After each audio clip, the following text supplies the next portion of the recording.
Hi, welcome back. I'm Scot Ganow, an attorney here at Faruqi, Ireland & Cox, and welcome to the final installment of Cloud Technologies as part of our series on the Internet of Things, where we're discussing information privacy and security and the technologies that may impact them. With me again is Tim Rettig, CEO of Intrust IT, a cloud services provider right here in Southwest Ohio. And Tim, one of the things that we talk about a lot, and as a lawyer, we've talked about security, we've talked about the technical aspects of it, but I like to look at this part up here. And a point that we've made multiple times in our discussion is technology is but a tool. It's one tool, but it's only as good as the people using that tool. So any proper security program, especially when you've got security in depth in place, has to account for the administrative safeguards in addition to the physical and technical safeguards that we've talked about so far. How do people and processes and the administrative stuff get figured into the cloud? So Scott, when we're looking at this, one of the things we have right here in the middle of our layers is data.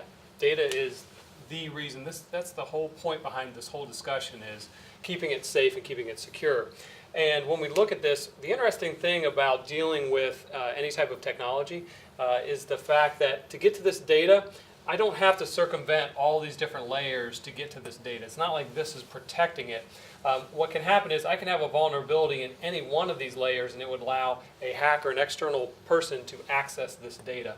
So to keep this secure, I have to have all of these different layers in the proper shape so they can prevent anybody from accessing this data. And it's not only these underlying technical layers that we have to be concerned about, it's the one on top that you're concerned about, which is people, processes, and strategy.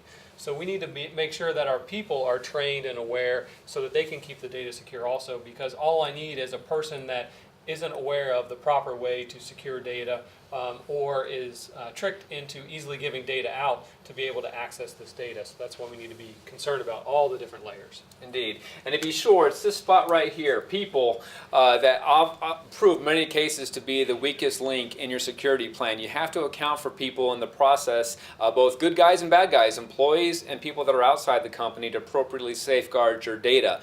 And when trying to decide about cloud technology, the administrative safeguards still have to take into account the principle that you've got the data. You're still responsible for the data. So regardless of what industry you're in, if you're giving that data to somebody else, the general expectation, whether you're in a regulated industry or not, is that you still have to maintain the same privacy and security of that data as if you were keeping it inside your company. So you still have to have sound contracts with your third-party providers, with these cloud services providers, to ensure they're maintaining the same levels of administrative, physical, and technical safeguards around your data that you would have if you kept it in your IT closet down the hallway.